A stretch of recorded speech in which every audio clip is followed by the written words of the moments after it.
So types of user interface elements. The first is accordion. The accordion let user to expand and collapse the selection of the content. They help user to navigate the material quickly and allow the user interface designer to include large amount of information in the limited space. So button usually we have already used whenever we design HTML web page. So traditional display a shape with the labeled perform a particular action like submit or reset. Cards are a rectangular module holds information in the form of button, text, media, and so on. So cards are user interface design presents the user with the multiple content options without making them scroll through the traditional list. Checkbox are that the little square boxes on a screen that the user can check or uncheck. You can select or unselect. When you select a particular checkbox, it get highlighted by a right click or being highlighted by the all get colored. Unchecked means you are not going to select it. So checkbox allow user to select one or multiple options from the list with each checkbox operating as an individual. Command display content user input into the system in a sequential order, and drop down user interface element allow user to select an item from the list that drop down once you click it. So when you click on that particular icon, your list will occur on screen. You can start from top and move toward the down. That's why we call it top down. Then you can have a form help user to input set of related information in the system and then click on the submit. They can help to better communicate the contents. And icon are the images used to communicate the variety of things to the user.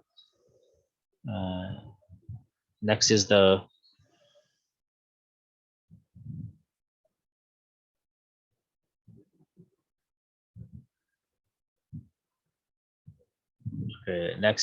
input field, place for user to enter content into system. You can say search bar are the input fields. They are not just limited to forms, so they can be search bar for the input field as well. So next is the kebab menu.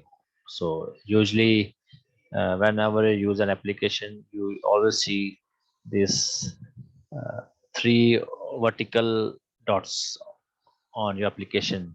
So consisting of three vertical dots, the kebab menu represent a set of grouped options. So when you click on this set of vertical icons, so you get a set of options that you can operate on.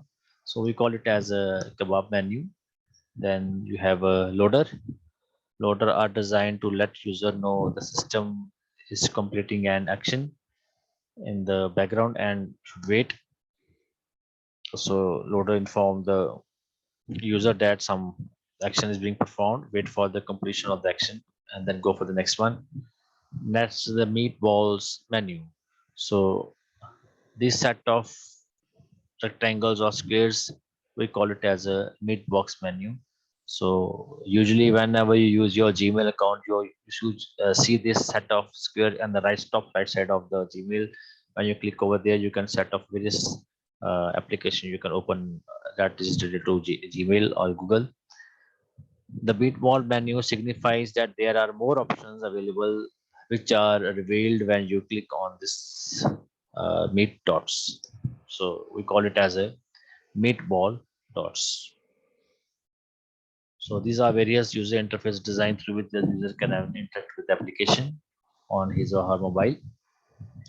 So various functional based user interface.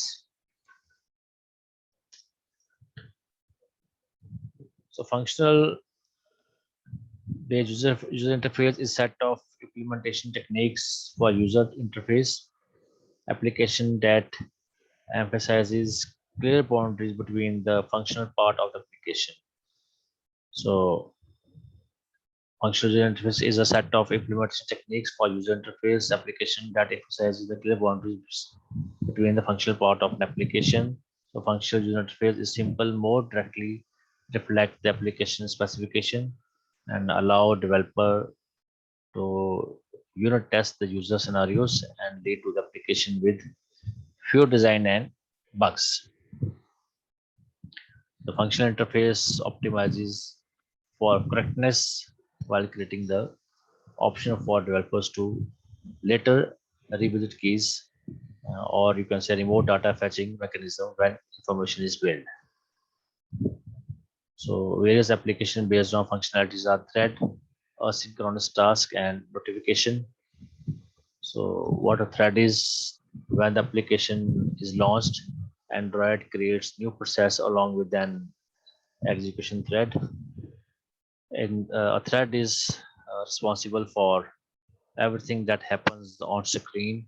The main thread job is to take and execute the block of work from work queue uh, until the mobile application is terminated. So the framework generates some of these blocks of the work from your user input. For fast result of long work, the application should move a main thread work to the worker threads. That the thread that can create or created separately other than the user interface threads. So this is all about the threads, and you can set the priority of the threads also with the set thread priority operation. Application is next is the asynchronous task uh, runs on the background of the thread and whose result is published on the user interface threads. And there are three types: that's params, progress, and result. Param is the type of parameter that sends the task upon execution. The progress type of units published during the background computation, and result the type of consequences of the background of the communication. So this is all about the asynchronous task. Then you have notifications.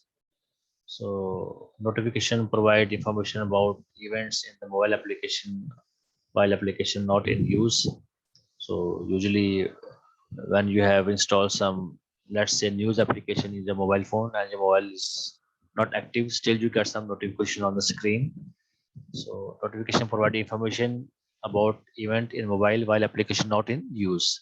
So notification is a message that Android displays outside the mobile application user interface to provide user with the reminder and communication from other people. So a small icon set by a set small icon function, title by the set title function, and body text by set body text. Finally, the native data handling. So the native data handling mobile application development provides several options to save the native data, that is the data that is related to the mobile. Native data can be data input by user or shared among the different applications. Native data can be saved locally like SD card or can be saved remotely. And the data storage option are shared preferences, internal storage, and external storage. So these are the shared preferences that store in the key value of the persistent storage.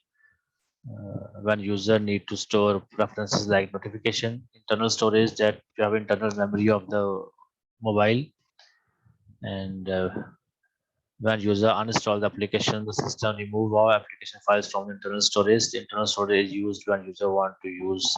Be sure that neither the unauthentic user nor the other application can access your file. And external storage is you can use the USB storage for data addition and removal. And it can use the SQLite database store structured data to in a private database. The mobile application has built SQLite database package which helps in writing the database files, and the user can also delete the tables using the upgrade. So this is all about the various uh, you can say building blocks that can be used whenever you're going to design the mobile application. So go for this content very carefully, as these contents will give you the good information regarding all the contents for the syllabus for 2 marks, 5 marks, as well as you can say small questions, medium question, as well as large questions also. Fine. So I hope you understand the content of today. So it's all about today's lecture of the building block for mobile application.